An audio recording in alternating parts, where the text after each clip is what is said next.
Hey, coucou vous autres! Alors, on commence une toute nouvelle semaine de vlog. On est le samedi 26 juillet et cours d'après-midi, post-boulot, fait encore chaud. Et ben, je vous prends parce que j'ai commencé une nouvelle lecture dès que j'ai terminé le vlog précédent. Et ben, c'est de la lecture commune c'est la lecture commune, une des lectures communes du défi spécifique pour les Patreons d'Alex Bouquin en Prada, et c'est Atmosphère de Taylor Jenkins Reid.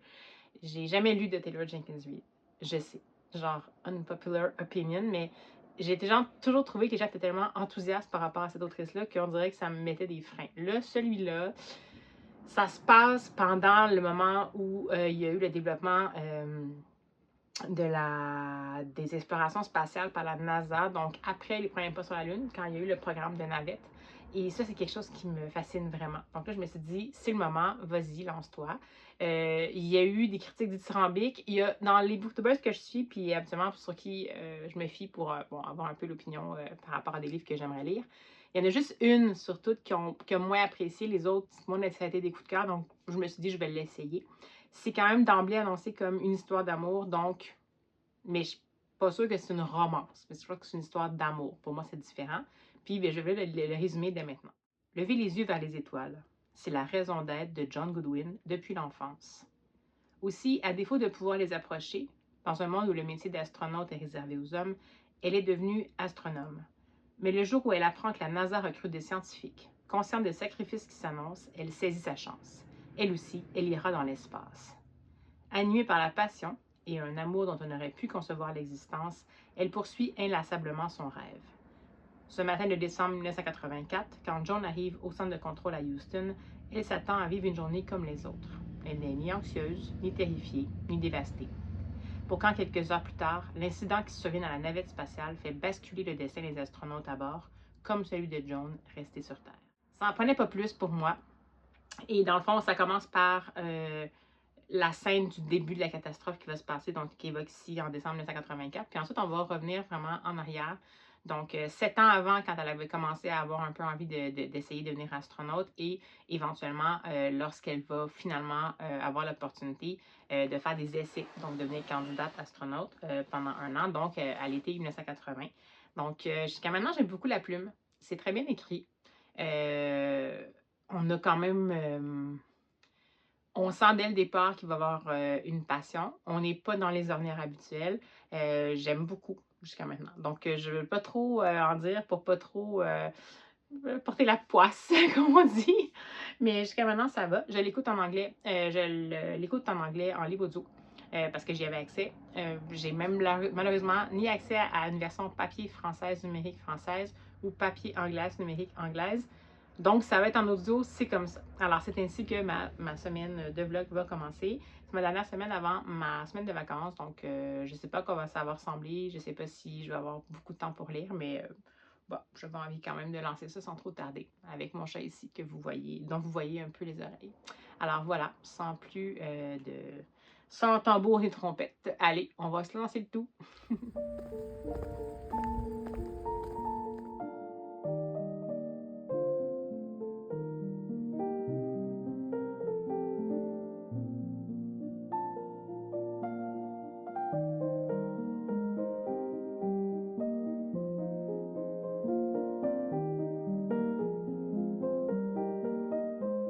Coucou! Alors, on est le dimanche 28 juillet.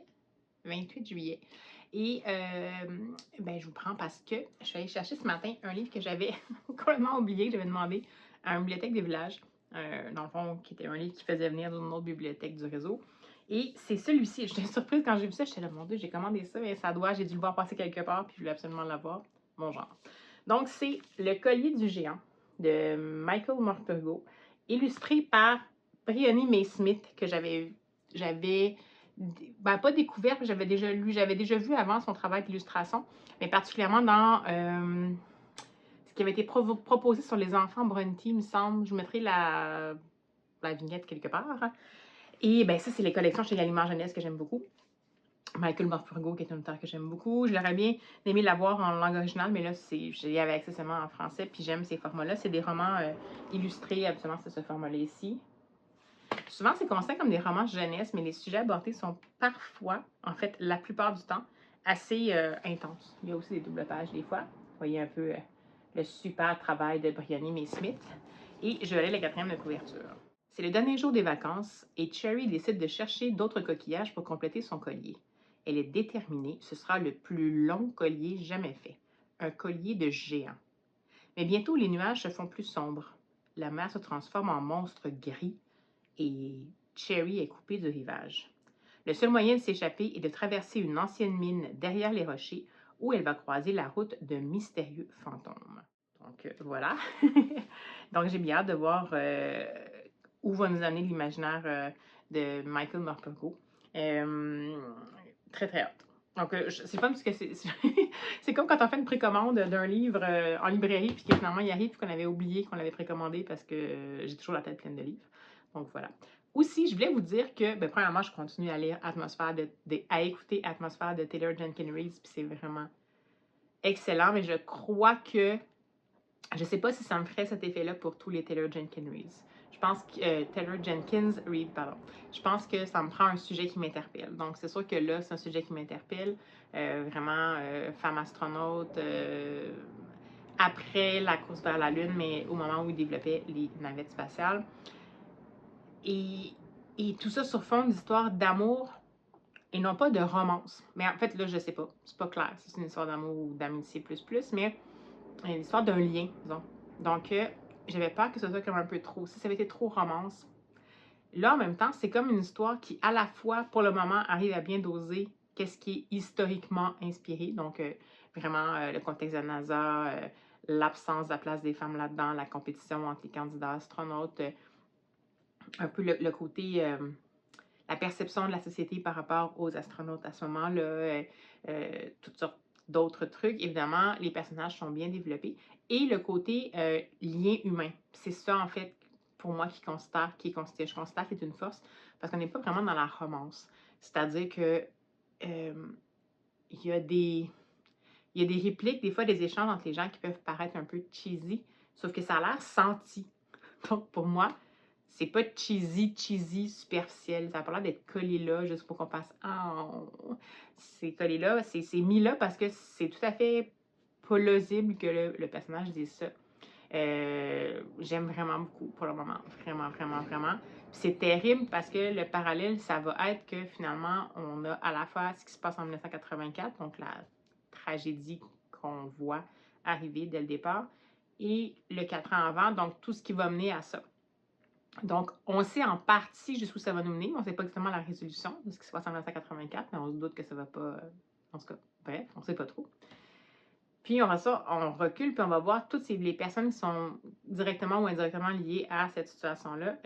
Ils vont arriver, commencer à tisser des liens, se développer, faire, puis on va s'attacher à eux. Alors, en sachant que finalement, dans moins de 4 ans, parce que ça va quand même assez vite, il va arriver une tragédie qui va avoir un effet majeur, voire dans certains cas potentiellement létal sur certaines des personnes qui sont là. Puis là, ben, je divulgage rien parce que c'est dès le départ. Fait que c'est ça. Fait que là, ça me fascine vraiment. Fait que je pense que c'est vraiment parce que j'ai un super intérêt pour ce sujet-là. J'ai encore plus un intérêt quand c'est un angle qui est par rapport à la place des femmes à ce moment-là.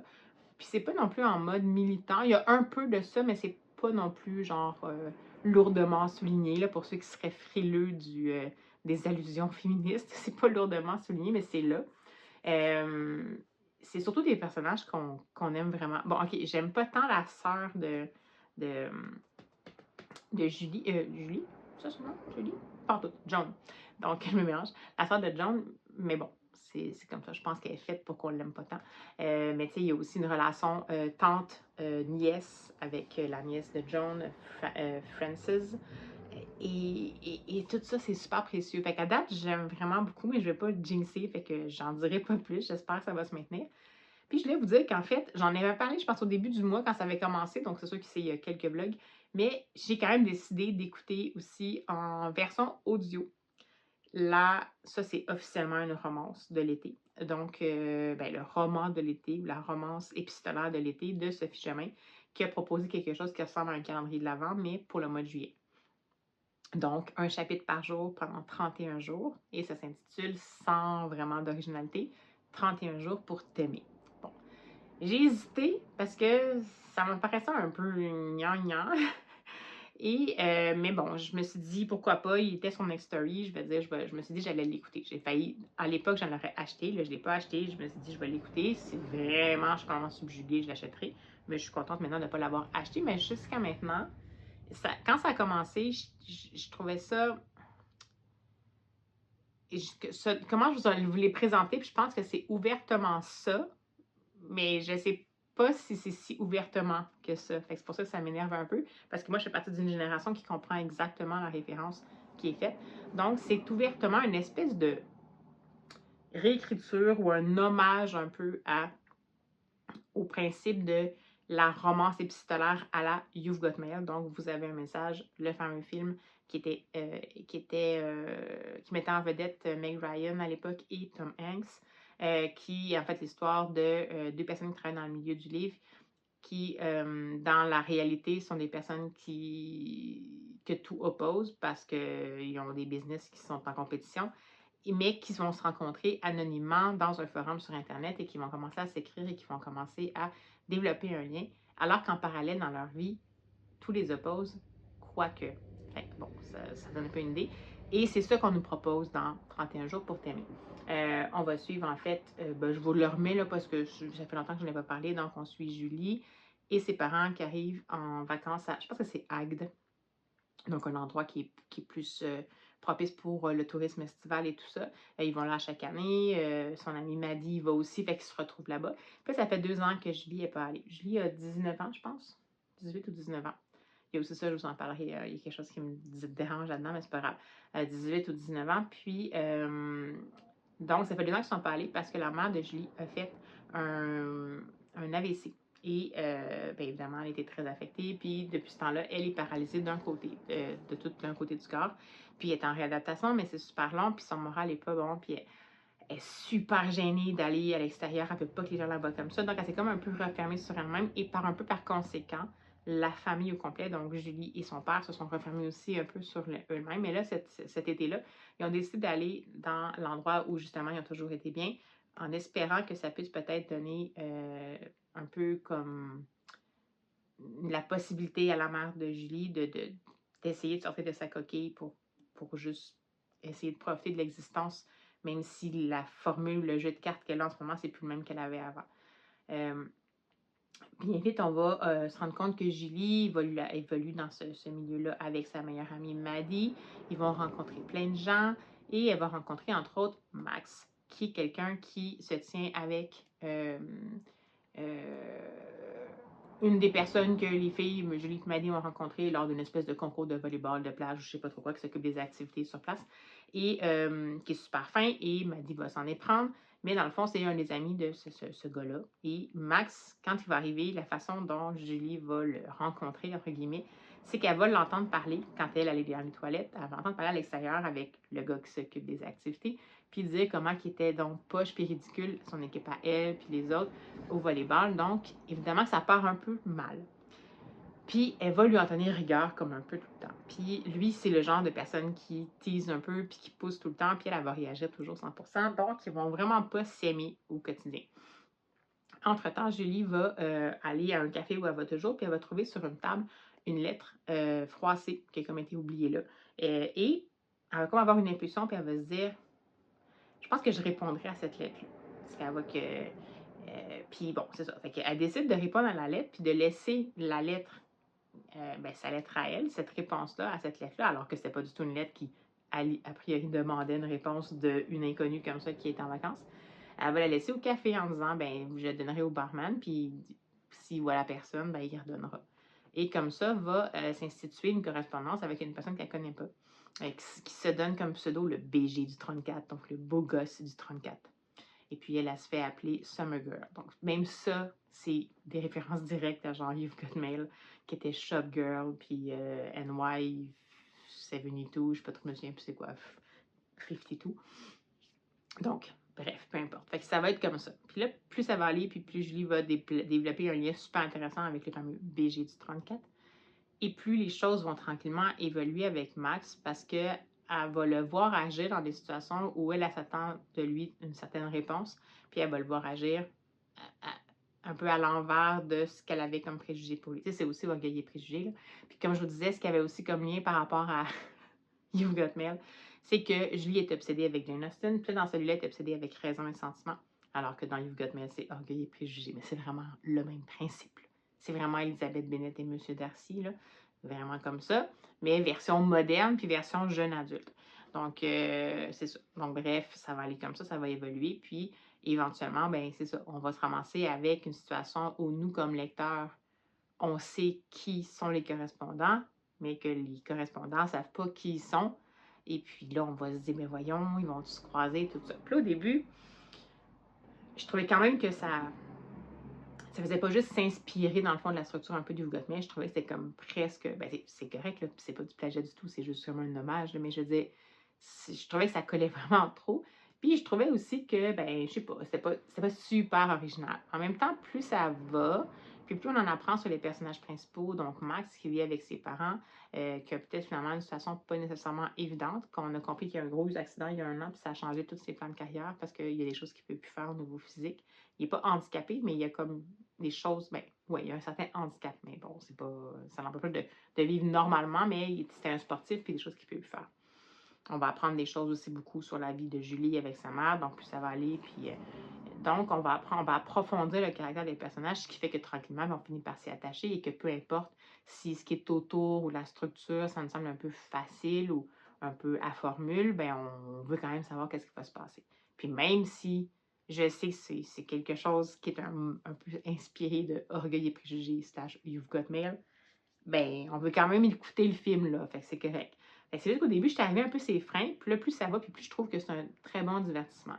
Il y a un truc qui me dérange un peu, c'est que ce sont des jeunes adultes, et je me doute que c'est pour ça, que c'est la raison pour laquelle ce sont des jeunes adultes, c'est parce que il faut qu'ils puissent ben, boire, entre autres, avoir des relations amoureuses, des relations sexuelles, si jamais c'est quelque chose qui les intéresse. Donc, j'imagine que c'était pour un peu enlever le côté que ça serait un peu dans le chemin si c'était, par exemple, des adolescents. Mais la façon dont ils parlent, puis même s'ils ont vécu des choses qui ne sont pas évidentes, puis que ça a fait vieillir un peu plus vite que prévu, disons, Max et Julie, chacun de leur côté pour des raisons différentes, ça me fait un peu penser comme à des ados. Ça me donne un peu l'impression qu'il y a un peu moins de maturité que prévu. C'est un peu de la maturité plaquée. Des fois, les discours qu'ils ont, ça me semble un peu plaqué, ça me semble un peu adulte par rapport à comment ils ont l'air d'agir, qui semble un peu ado. En même temps, quand on était jeune adulte, je m'en souviens, mais peut-être pas tant que ça finalement. Je me sens vieille quand je dis ça, mais c'est vrai que dans le fond, quand tu es un adulte, tu alternes à la fois avec des moments où tu as des élans justement de maturité, puis de compréhension, puis euh, de ben, d'avancement un peu au niveau intellectuel, à des moments où tu n'as pas encore beaucoup vécu, puis tes réactions peuvent paraître encore un peu peut-être puériles ou inexpérimentées ou insouciantes ou quelque chose comme ça.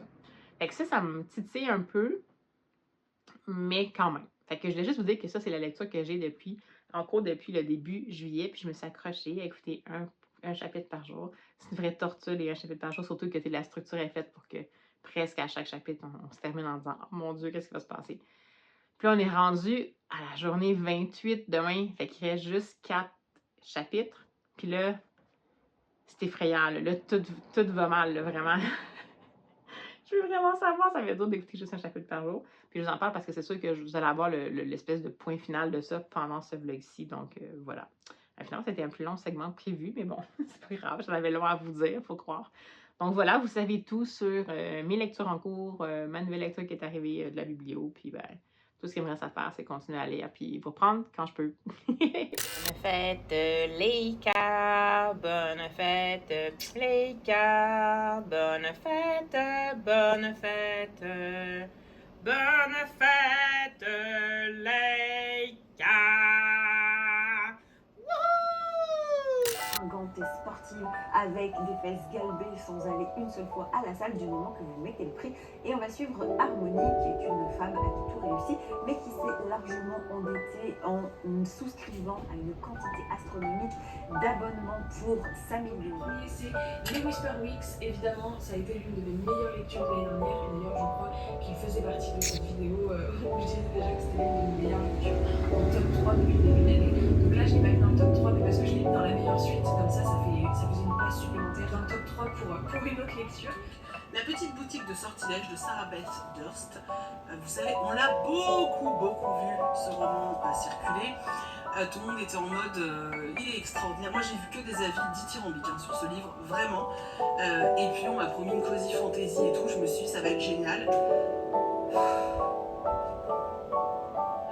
Franchement, ça fait combien de romans là que j'enchaîne en mode Hey, bonjour. Alors, on est le mercredi 30 juillet. Je vous prends en pause repas.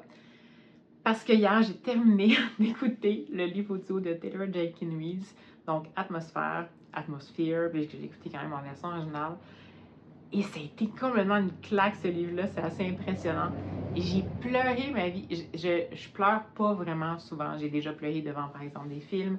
Ça m'est arrivé d'avoir des émotions fortes, disons, peut-être des montées d'émotions vers la fin de livres, peut-être livres lus. Livre audio, oui, quand même un peu plus, parce que ça me crée une immersion puis une ambiance. Mais là, je sais pas, pendant la dernière heure, je pense que j'ai pleuré en continu.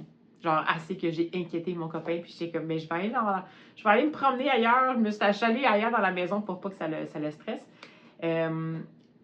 J'ai pleuré parce que, ben, clairement, Taylor Jenkins Reid a su vraiment plonger le lecteur dans l'intériorité des personnages principaux, dans les émotions que ces personnages-là vivent, et dans le côté un peu, ben pas un peu, mais dans le contexte et les contraintes que la société leur impose en fait à ce moment-là. Puis bon, je sais pas trop si ça divulgage ou pas, mais ce que je peux dire, c'est que on va, comme je vous avais expliqué, suivre la fameuse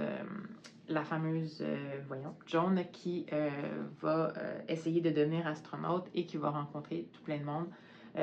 Évidemment, dans son parcours à la NASA, en formation d'abord, puis ensuite, bon, elle va être acceptée, donc c'est correct, là, on sait dès le départ, comme je vous disais, parce qu'il y a 2 temporalités. On commence en décembre 1984, alors qu'on sait que, en tout cas, on comprend que Joan est Capcom dans la salle de contrôle de la NASA, et alors que plusieurs de ses collègues, dont une qui s'appelle Vanessa Ford, qui fait partie d'un équipage qui est dans une des navettes, je pense que c'est Discovery, dans le fond, dans laquelle il s'est passé un événement imprévu malheureusement qui a généré une explosion et qui, bien évidemment, va avoir un impact sur l'équipage parce que ça crée une dépressurisation.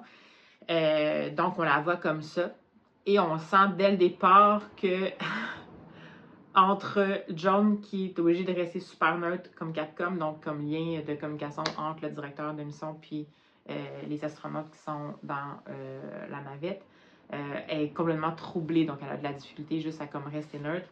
Puis on semble comprendre que visiblement, elle entretient un lien assez important avec Vanessa Ford et on n'a pas la nature du lien. Puis après ça, bien évidemment, on va revenir à l'arrière, puis on va, comme je vous disais, suivre le parcours de cette femme-là, de John, qui vit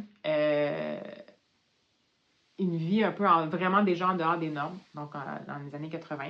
On est quand même dans les années 80, une époque où est-ce que on était revenu un peu, c'était quand même ça, mais tu sais, après les années 70, où c'était comme en mode ouvert, on était revenu un peu plus comme à des standards, rentrer dans une case, puis bien évidemment que là, on est dans un monde où, clairement, il n'y a pas vraiment de femmes. C'est dans les premières fois, il va y avoir des femmes à la NASA, comme astronautes, puis comme dans les navettes spatiales.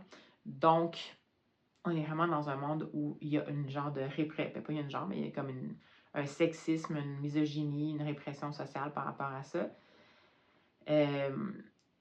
Et on va rencontrer l'espèce de duo un peu improbable, de trio un peu improbable que forme Joan avec sa sœur Barbara et la fille de sa sœur Frances, je m'excuse, j'ai de la misère à dire ce nom-là, France finalement, mais Frances, qui en fait vont avoir un peu évolué à 3 parce que sa sœur va l'avoir eu jeune. Joan va avoir pris un peu le relais rapidement pour devenir la tante, oui, mais surtout presque une deuxième mère dans le sens qu'elle est vraiment là pour sa nièce en tout temps. Et Barbara, ben, comme je vous disais, c'est la sœur que j'aime pas, mais que je pense que l'autrice a vraiment fait en sorte que il y a peu de chances qu'on arrive à accepter son comportement. Donc, on va apprendre à les découvrir, le lien qu'elle a. Puis déjà, comment Joan se sent un peu en dehors des normes parce que, bon, depuis toujours, elle n'a jamais vraiment eu. Tu sais, c'est quelqu'un qui s'est toujours un peu concentré sur ses intérêts. C'est une astronome. Elle a donné des cours en astrophysique aussi. Elle était vraiment concentrée sur l'apprentissage, la science et tout.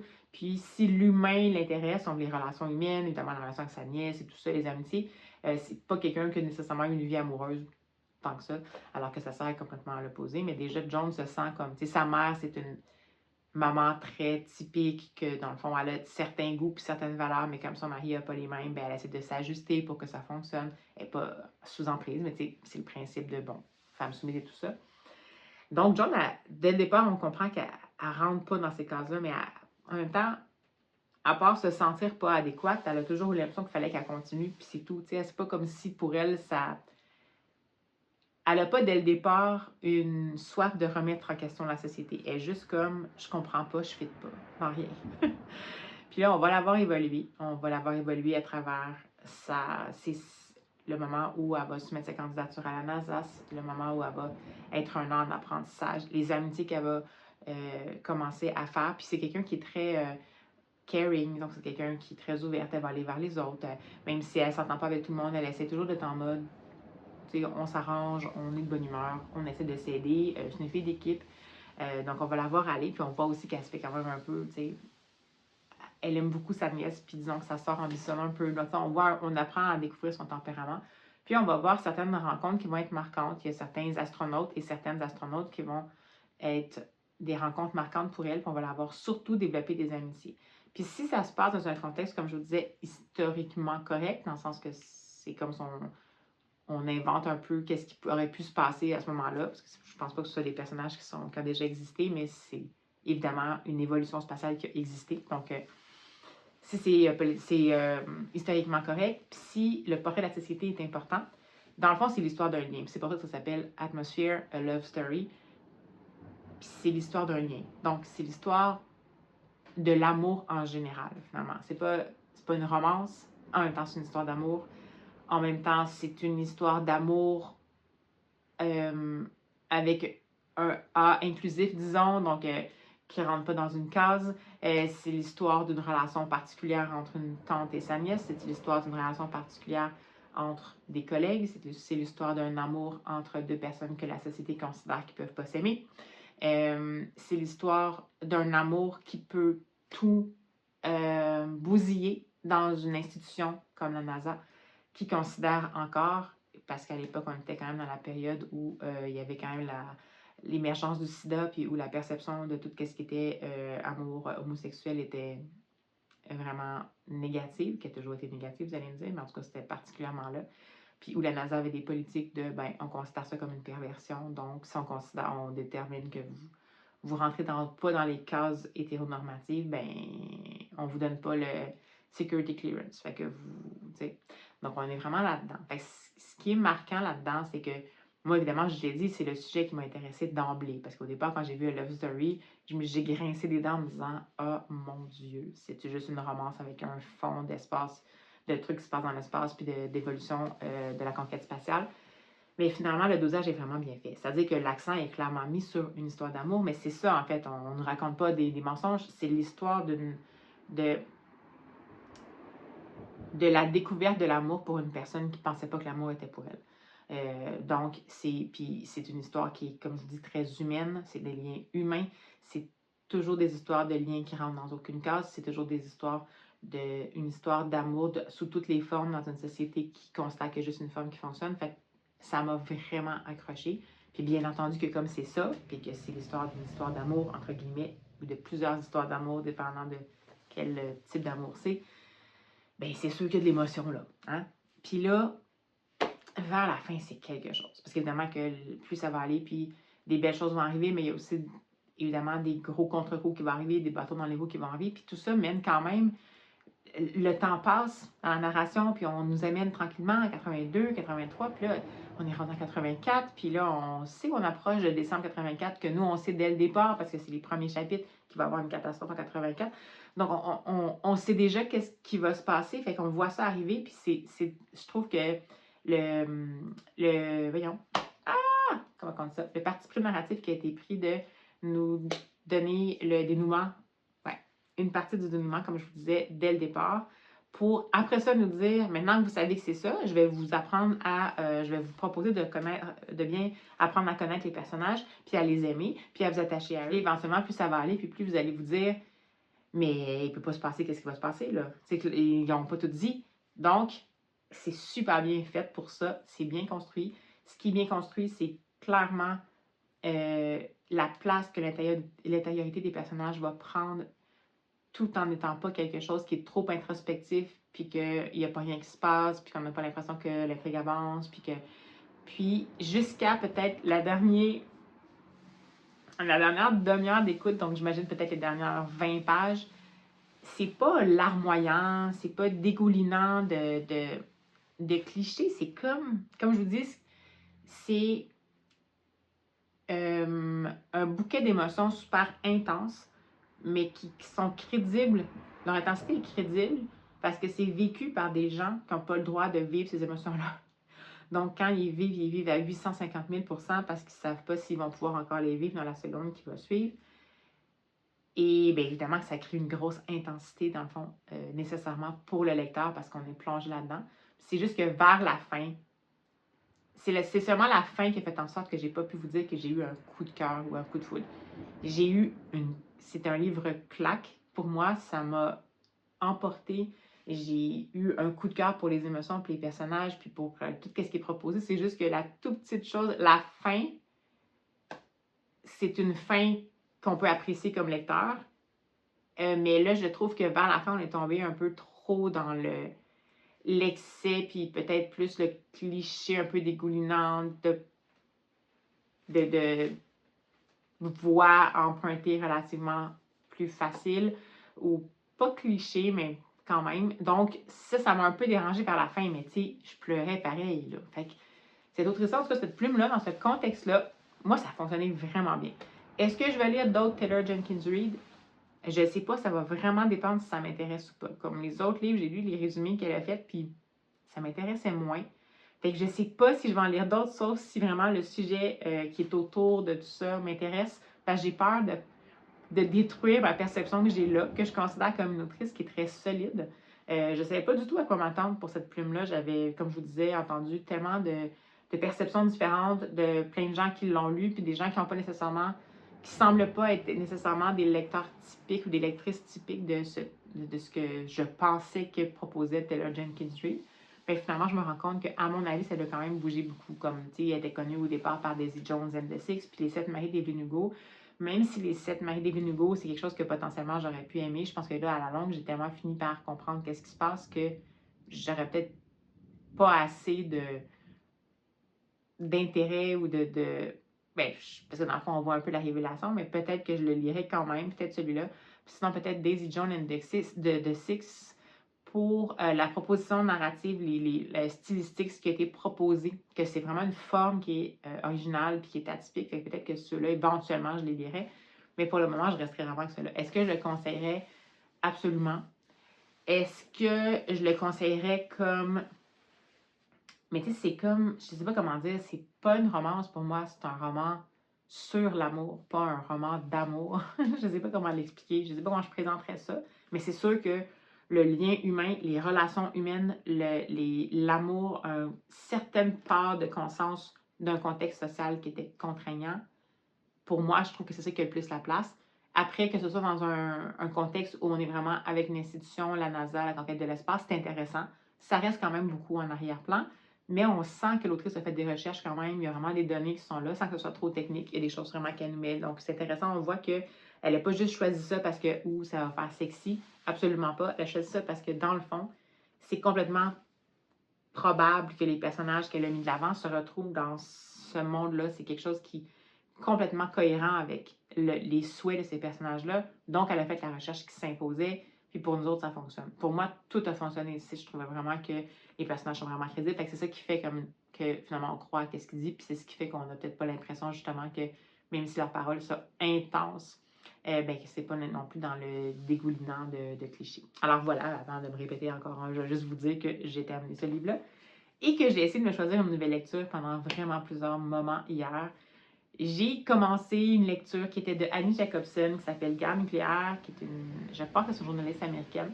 Puis j'avais pas réalisé dans le fond que c'est une journaliste américaine. Fait que j'avais commencé en me disant je vais l'écouter en français.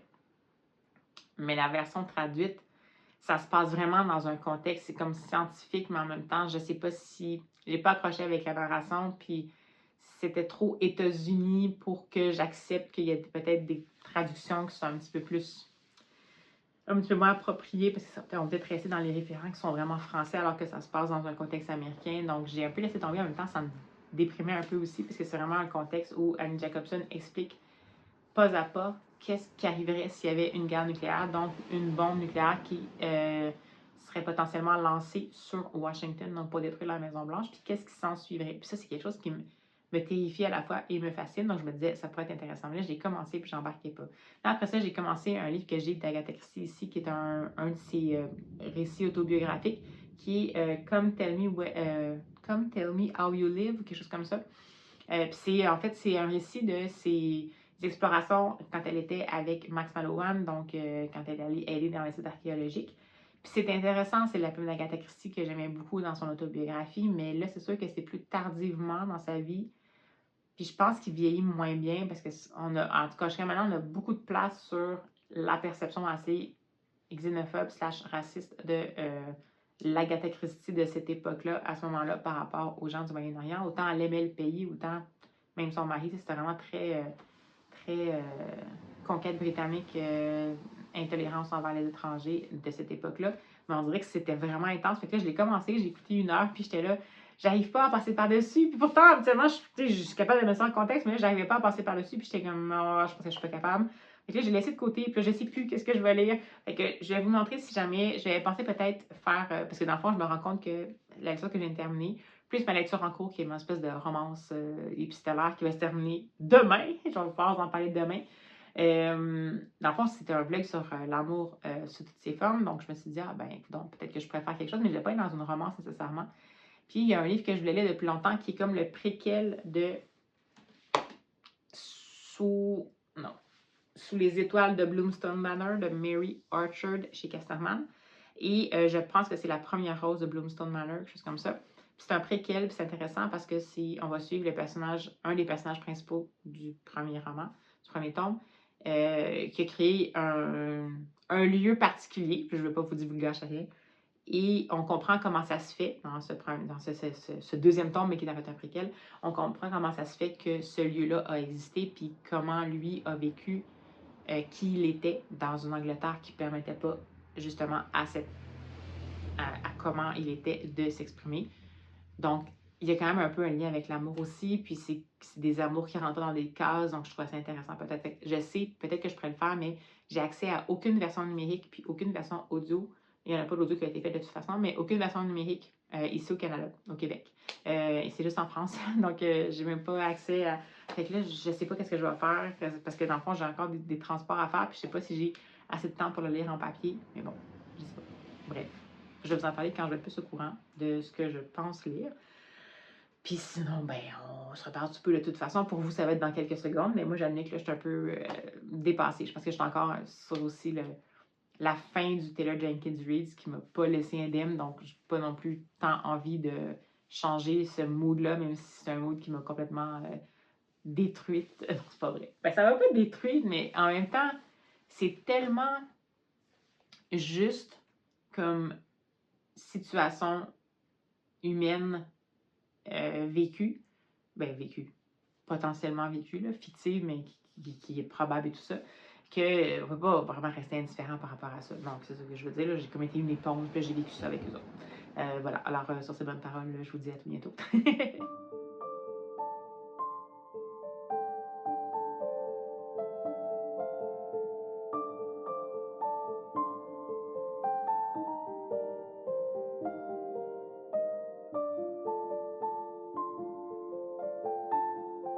Et bonjour, alors on se retrouve, on est le jeudi 31 juillet et pause midi, encore une fois.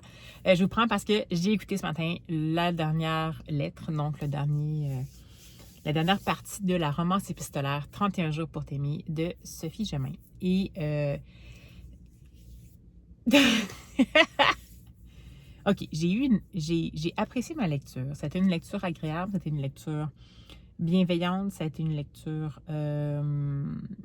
doudou, positive. Je trouve quand même que le dernier opus, s'il est satisfaisant en partie pour le lecteur, il est retombé un petit peu dans un peu trop cheesy peut-être, là, et trop près de... Ben, trop près, c'est correct, là, mais très près de la structure de la fin de You've Got Mail. Ceux qui ont déjà vu le film, vous allez savoir ce que je veux dire. Donc, pour moi, on est tombé un petit peu dans le trop, puis là, j'y ai un petit peu moins cru, je vous dirais. Mais c'est satisfaisant. C'est une romance. Je trouve que comparé à d'autres romans... Ben, remarquez, j'ai pas lu la dernière romance de l'Avent de Sophie Germain. J'avais juste lu celle de l'année d'il y a 2 ans. J'ai trouvé quand même que la structure narrative était intéressante. C'est-à-dire que oui, elle était faite en mode feuilleton, là, donc pour qu'à chaque fin de chapitre, on ait envie de savoir c'est quoi qui se passe le prochain, mais qu'on tente de résister. Puis donc, ça finit peut-être pas toujours sur des cliffhangers, mais quand même sur des moments où on a un petit peu des questionnements, une tension, un souhait, on est un peu en train de se demander qu'est-ce qui va se passer.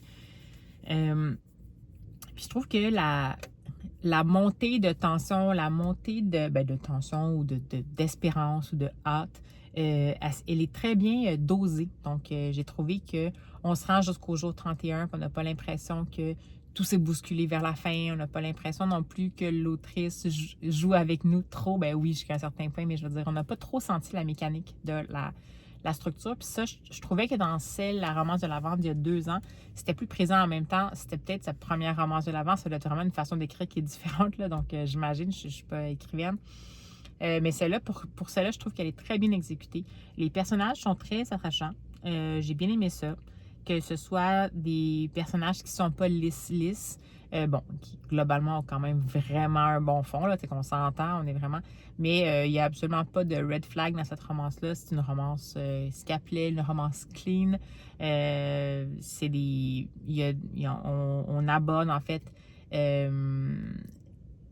les relations d'intérêt, d'amitié, d'amour, toujours dans le sens positif, avec de l'écoute, avec du consentement et tout ça, sans que ça tombe dans le trop détaillé. C'est comme juste naturel. Fait que ça, je trouve que c'est très appréciable, vraiment intéressant.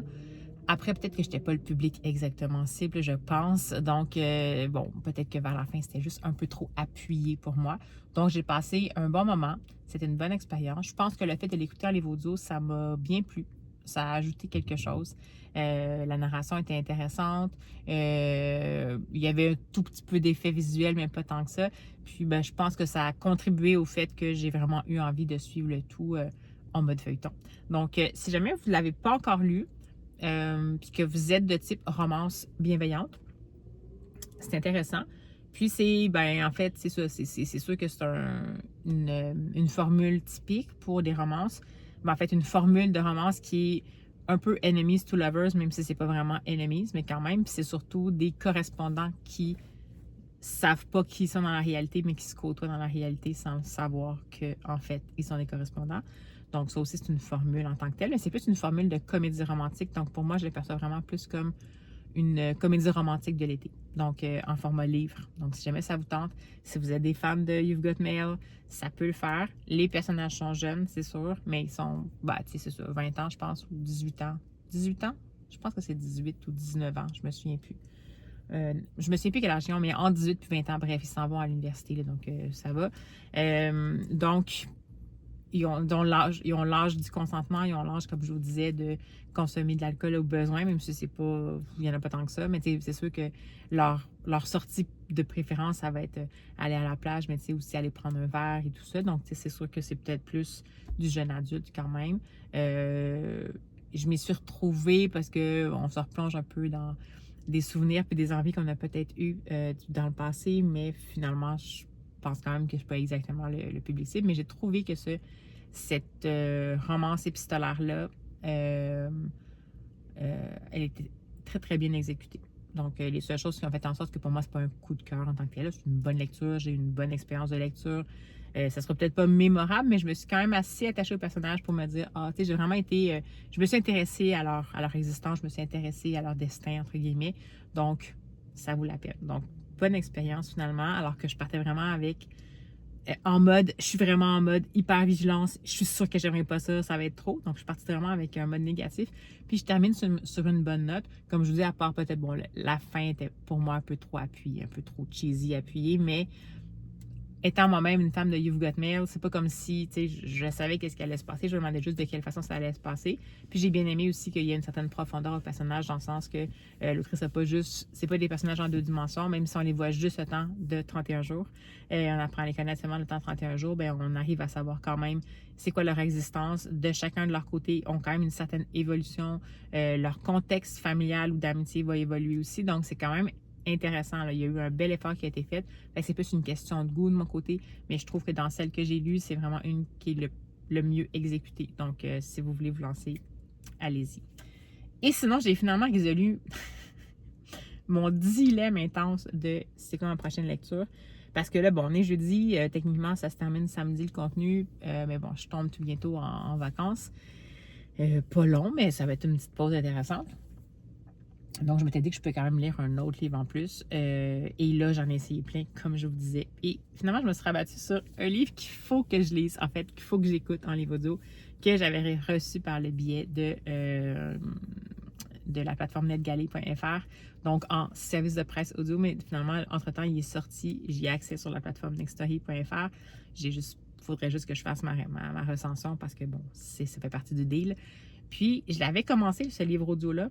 Puis j'avais comme un peu tiqué sur peut-être la narration ou le côté un peu, c'est peut-être pas pompeux, mais un peu, puis c'était juste du texte. On dirait que j'étais comme pas tant.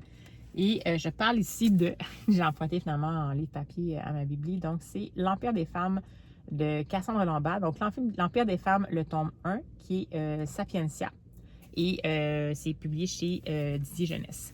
Et c'est une dystopie. Je ne sais pas comment on pourrait qualifier ça. C'est clair que c'est de la science-fiction quand on est dans une société qui est d'une société matriarcale, qui n'existe pas, mais qui implique des humains. Donc, j'imagine que c'est de la dystopie.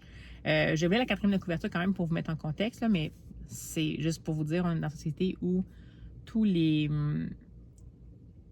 repères de discrimination liés au sexe sont inversés. Donc, on est dans un monde où c'est matriarcal, c'est les femmes qui ont le pouvoir, puis c'est les hommes qu'on a dénués de toute possibilité d'exister autrement que parce qu'ils peuvent apporter au niveau de leur corps en termes de procréateurs. Donc, pour moi, ça évoque des gens en partant un peu l'univers d'Elisabeth von Arburg avec Le silence des mères, plus particulièrement. Et un petit quelque chose, parce qu'on est vraiment dans l'inversion des stéréotypes, de peut-être la trilogie de Lily Boisvert, donc Anna. C'est publié chez VLB ici au Québec. Donc, j'ai lu seulement les 2 premiers tomes. Je pense que c'est plus proche peut-être de la structure de Elisabeth von Arburg dans Le silence des mères. Il y a plus de points communs entre les univers, mais il y a un petit quelque chose qu'on dirait qui m'évoque un peu le Lily Boisvert, donc je vous donne déjà des repères. Alors, c'est parti pour la 4e. À Sapientia, les règles sont claires. Les femmes dirigent et les hommes servent. Le grand tournoi annuel de gladiateurs approche. Toutes les jeunes filles attendent l'événement avec impatience. Toutes sauf Adonna, que l'enjeu terrifie. Et il faut y choisir son favori. Dans les geôles de l'arène, les hommes n'ont qu'une idée en tête, survivre à l'épreuve. Mais pour Hélios, survivre n'est que le début d'une mission bien plus ambitieuse. Pour chacun, un long combat commence. Donc, à l'arrière, ça dit, en fait, c'est une citation d'une libraire de la librairie Maupetit à Marseille, donc Gaëlle Favre, qui nous dit que l'autrice dénonce dans ce roman-là non seulement les régimes oppressifs et les inégalités entre les sexes, mais elle signe également un plaidoyer pour la liberté. Donc, on est vraiment là-dedans. Donc, c'est sûr que là, il va y avoir le côté que les femmes sont dominantes, sont intransigeantes. Puis, même la femme est réduite à sa... réduite. Disons que, quand même, réduite à sa fonction reproductive. Donc, toutes les filles, dès qu'elles ont leur première menstruation, vont devoir, en fait, indiquer l'institution mère qu'ils ont leurs règles et qui sont désormais potentiellement des gens qui peuvent être fertiles et procréer. Et à partir de 18 ans, donc la majorité, il faut qu'ils s'inscrivent au registre. Et là, à chaque année, il va y avoir un tournoi, le fameux tournoi dont il parle, où des hommes vont être sélectionnés et vont être envoyés là. Et ce sont les gagnants, parmi lesquels les femmes qui se sont enregistrées, les jeunes femmes qui sont enregistrées là-dedans, vont devoir choisir pour procréer. Et une fois que la procréation va être faite, en fait, c'est à leur discrétion ce qu'ils vont faire avec l'homme parce qu'ils n'ont pas besoin de le garder, ils peuvent juste s'en débarrasser, pas de souci. Donc, vous voyez un peu dans quoi. Et étant donné que c'est ça le régime, bien entendu que toutes les femmes qui accouchent de garçons n'ont pas tendance à les garder, ont tendance à juste comme s'en débarrasser.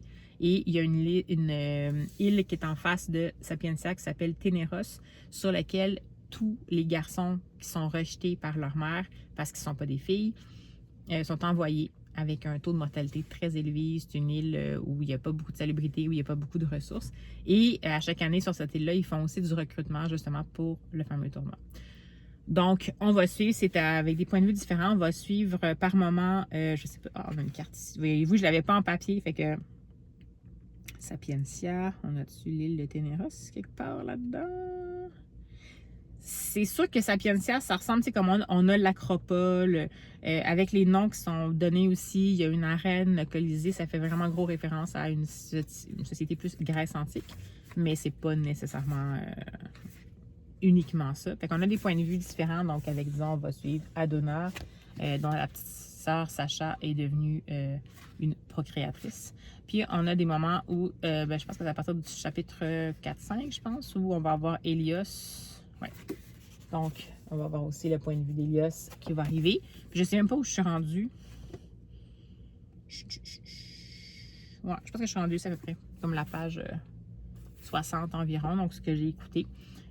Passé le début, la version audio a commencé à plus m'accrocher.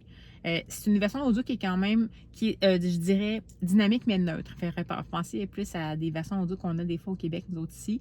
Donc, oui, la narratrice va prendre certaines distinctions dans les différentes voix qu'elle va prendre pour qu'on comprenne un petit peu mieux les personnages qui parlent, mais c'est pas une transformation complète. Donc, il y a vraiment des narrateurs qui vont faire des voix complètes, qui vont transformer leur voix tellement que la rendre plus grave et tout ça, que vraiment, on va avoir l'impression que c'est des narrateurs différents presque. Dans ce cas-ci, on reste dans la lecture théâtrale, je dirais. Donc, une lecture animée, une lecture juste, mais des distinctions nuancées, pas très énormes entre les différents personnages.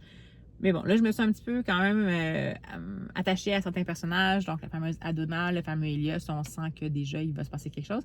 Puis comme c'est vraiment mis de l'avant que Hélios a une autre mission par-delà le fait de gagner le tournoi, mais évidemment que ça nous intrigue. Et Adona, elle a été inscrite sur le registre, parce qu'elle a dit d'avoir 18 ans. Elle a été inscrite sur le registre pour procréer, mais c'était à son corps dépendant. Parce que, dans le fond, elle, ça ne l'intéressait pas nécessairement de se reproduire, mais elle fait partie d'une grande famille noble qui s'occupe principalement de faire survivre la ville. Donc, sa mère, vu comme que tout le monde donne l'exemple, donc c'est sûr qu'elle n'avait pas vraiment le choix de s'en sortir comme ça. Alors, voilà. Donc, c'est là-dedans que je suis.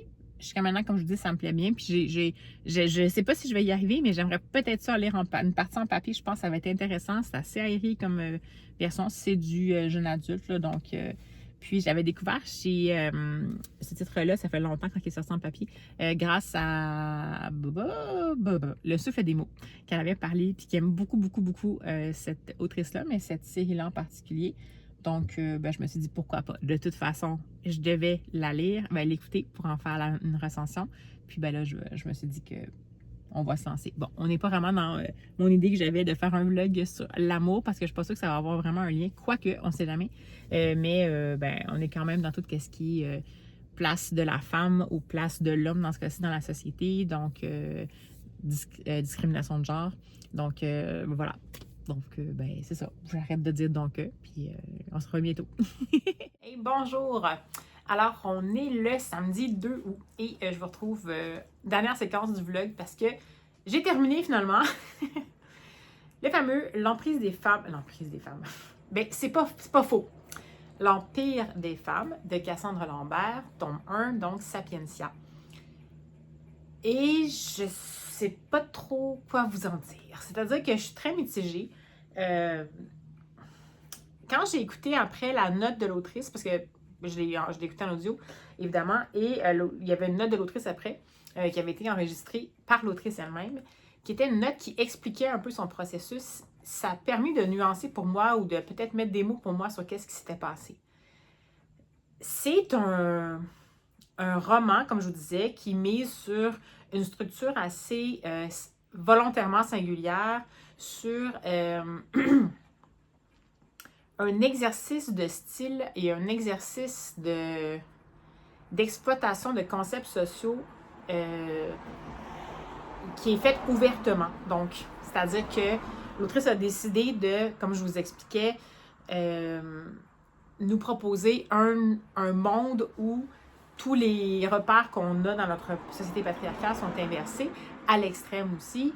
Donc, un monde où c'est une dominance et non pas juste une société matriarcale, mais bien un empire, comme c'est dit, une dominance, un dogme presque matriarcal qui va teinter tout, qui volontairement a comme je vous expliquais, des accents un peu Grèce antique, et ça, c'est parce que l'autrice avait un intérêt pour la Grèce antique, puis qu'elle se disait que ça allait donner certains repères au lecteur pour s'imaginer un peu le contexte. Donc ça, moi, je les ai sentis. La façon qu'elle a de nous permettre, comme lecteur, de découvrir cet univers-là, donc, elle choisit le double point de vue, c'est-à-dire le point de vue de Adonna et le point de vue d'Hélios. Adonna, qui est la fille, je vous expliquais, de l'espèce de, je sais pas trop, là, seconde femme puissante, toute puissante de l'Empire, et Hélios, qui est un jeune homme qui habite sur Ténéros et qui semble avoir une mission cachée. Donc on a les deux points de vue. Donc, elle nous propose de découvrir l'univers par le biais, oui, de leur existence à chacun de ces personnages principaux-là, leur façon de percevoir les choses, de décrire un peu l'environnement, leur environnement d'origine, leur environnement pour Hélios où il va finir par se retrouver. Mais c'est divisé en fait par chapitre, par règles, dans le fond. Comme si c'était des extraits de documents qui avaient été trouvés dans l'histoire de cet empire-là et tout. Et elle dit, l'autrice à la fin, que en fait, ce sont des textes qui sont existants, mais qu'elle a tout simplement inversé volontairement tout ce qui était masculin en féminin ou féminin en masculin pour comme montrer à quel point c'était extrême, puis ça avait comme pas nécessairement de... il fallait se réveiller puis réagir par rapport à ça. Excusez, j'ai un cheveu dans la face. Fait que ça, c'est ce qu'elle nous explique à la fin. Mais si j'avais pas eu la note de l'autrice, je vous dirais que tout au long de ma lecture, j'ai senti ce mécanisme-là, puis ça m'a vraiment, vraiment empêché de profiter de ma lecture. C'est-à-dire que j'aimais l'idée de base. Si j'ai eu toutes les raisons, on m'a nommé toutes les raisons pour que je sois interpellée par les personnages principaux, par certains des personnages secondaires, que j'identifie assez rapidement qui sont les gentils, qui sont les méchants, qu'on me souligne à très grands traits que cette société-là de dominance, elle est mauvaise, bien entendu, parce que c'est très cruel, c'est très affreux, c'est fait pour nous bousculer, donc dans cette optique-là, ça fonctionne. Mais tout ça, pour moi, ça a été juste... Ça m'a donné l'impression qu'on me décrivait un univers comme si on me décrivait un décor de cinéma et qu'on me décrivait aussi, on faisait rencontrer les acteurs qui allaient jouer les personnages, puis qu'on en était, disons, à la première lecture à voix haute, ce qui fait que les acteurs n'avaient pas encore eu le temps vraiment d'incarner leur personnage. C'est pas que c'était mal écrit du tout, c'est bien écrit, mais c'était comme... J'aime pas ça dire ça, là. Pas scolaire, parce que c'est pas vraiment ça, mais c'était trop ouvertement un exercice de style. C'était trop ouvertement un genre de trip d'autrice par rapport à quelque chose qu'elle avait vraiment envie de découvrir. Et en tout cas, pour le premier tome, premièrement, il y a vraiment un gros problème parce que En fait, c'est une duologie, mais tant qu'avoir fait une duologie, peut-être que la division aurait pu être faite autrement, ou peut-être qu'on aurait pu faire juste un gigatome, parce que dans le premier tome, c'est pas vrai qu'il se passe rien, mais je vous dirais que la mise en place prend sans doute au moins les 2 tiers du roman, au total. Même, je suis généreuse, peut-être presque les 3 quarts. Puis là, vers la fin, il se passe des choses. Puis là, on nous laisse sur Puis tout le long, on nous dit que un des personnages principaux, Elias, a une mission. On comprend qu'il y a une mission, que une des façons d'arriver à ses fins, puis là, je vous dis ça pas parce que je vous cache qu'est-ce que c'est sa mission. Je la sais pas, sa mission. On comprend que c'est une mission qui est en lien avec une rébellion sociale, un souhait peut-être de renverser les choses, mais on nous donne même pas des indices pour qu'on se construise potentiellement une théorie. On fait juste redire toujours que la mission, puis qu'on va en apprendre plus, puis ce qui fait qu'on va se ramasser à la fin avec plein de pistes qui ont été lancées, puis un peu abandonnées en chemin, pas suffisamment pour nous faire, comme je vous dis, fonctionner la machine à hypothèses, donc peut-être pas nécessairement non plus suffisamment pour qu'on ait tant envie de savoir qu'est-ce qui va se passer. Puis après ça, on utilise plus un mécanisme assez standard de mettre le lecteur le tenir en haleine à la fin pour savoir qu'est-ce qui va se passer dans le 2e tome. Puis c'est à la limite frustrant. Donc, je ne sais pas quoi dire parce que c'est bien écrit. C'est pas une question de... Dans le sens... Ben, c'est bien écrit. Il y a un problème de rythme. Il y a un problème de crédibilité, même si c'est dans un monde qui n'existe pas. C'est dans une dystopie, donc c'est une société fictive. C'est une société, par contre, qui est inspirée de ce que pourrait être notre société actuelle si on inversait le tout. Donc, on est allé vraiment à l'extrême. Mais même si on nous fournit pas mal tout, trop, les tenants et aboutissants de cette société-là, on ne se sent pas inclus. On ne se sent pas invité, disons, à accompagner les personnages. Je sais pas, c'est comme s'ils font leur propre quête.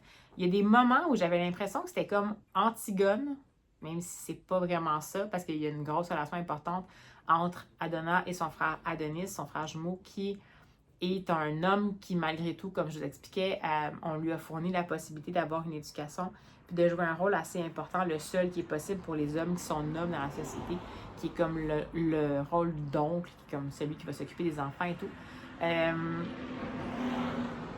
Mais ça me donnait vraiment l'impression d'une espèce de froideur à la tragédie grecque. Puis c'est peut-être voulu, mais si c'est le cas, comme on nous propose ça comme un roman, puis je sais pas trop, c'est sûr que techniquement, j'ai envie de savoir ce qui va se passer dans le sens où on nous laisse vraiment en suspens à la fin du tome 1. Donc en fait, je sais même pas c'est quoi sa mission, je sais même pas qu'est-ce qu'ils veulent faire. On n'a pas assez, tout ce qu'on a fait, c'est, on a fait venir découvrir la personnalité du personnage principal, Adonna. On a fait découvrir sa famille. Après ça, on est allé sur l'île Ténéros où on a découvert ceux qu'on a compris qui allaient être les personnages, l'autre personnage principal de l'autre versant. On l'a fait évoluer en dehors de son lieu d'origine, sans trop dire quoi que ce soit, puis contribuer aussi à, en fait, faire partie d'un processus qui est en lien vraiment avec les traditions de la société, puis qu'il nous redit 850 fois que c'est pas ça qu'il veut faire parce qu'il y a une mission, mais il fait quand même le processus. Puis après ça, on va le renvoyer d'où il vient. Fait que sans doute que c'est tout lié à la mission, mais on n'aide pas le lecteur à avoir envie de poursuivre. En tout cas, excusez si je suis un peu, je suis pas véhémente, mais j'avais vraiment des attentes élevées par rapport à ce livre-là. Puis je suis clairement vraiment mitigée, en fait. Je pense que si jamais je lisais le livre, ce serait plus pour savoir c'était quoi finalement l'hypothèse la suite de l'hypothèse scénaristique de l'autrice, parce que je trouvais que c'était des bases intéressantes. Ce qu'elle proposait, que justement le fait d'inverser puis d'être vraiment dans l'intensité comme ça de l'inversion, des discriminations de genre, ça allait faire réveiller le lecteur et tout ça. Fait que ça m'intéressait, mais on dirait que j'ai pas réussi à m'attacher au personnage. J'ai trouvé qu'on m'expliquait le monde beaucoup trop, un peu comme en répétition, même s'il y a des choses qu'on a beaucoup insisté sur ces choses-là plusieurs fois dans différents lieux. Donc on avait comme déjà compris dès le départ, donc on aurait peut-être pu pas nécessairement insister autant là-dessus, puis peut-être donner un petit peu plus de jus, puis pas couper au moment où ça a coupé. Mais comme je vous dis, si j'étais capable presque de juste avoir peut-être même qu'il y en a des résumés divulgachants pour le deuxième tome, ça se peut que je le fasse parce qu'il est encore plus épais, puis je me suis ennuyée, c'est long. C'est long la mise en place. À moins que le deuxième tome, si vous l'avez lu puis que vous me dites que le rythme devient super haletant, je vais peut-être le lire quand même éventuellement pour savoir qu'est-ce qui se passe. Mais je demeure convaincue que si c'est le cas, là, si dans le deuxième tome c'est haletant dès le départ, c'était une mythologie qui aurait dû être un tome unique. Un gros tome unique, parce que c'est quand même un monde qui demande un gros développement, mais un tome unique. Donc, ça se termine comme ça, ma lecture. Je suis comme mitigée / insatisfaite. C'est pas grave. Donc, voilà, c'est mon expérience de ma dernière lecture du vlog. Donc, j'espère que ça vous a plu. N'hésitez pas à me manifester en commentaire si vous avez lu des livres dont je vous ai parlé. Est-ce que vous avez lu le nouveau Taylor Jenkins Reid? Est-ce que vous en lisez du Taylor Jenkins Reid?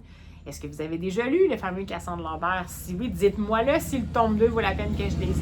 Parce que moi, en tout cas, ça l'a vraiment pas fait pour le tome 1. Bref, ça va me faire plaisir de vous lire en commentaire. J'espère que vous allez avoir des super lectures d'ici à ce qu'on se revoit. Donc, à la prochaine!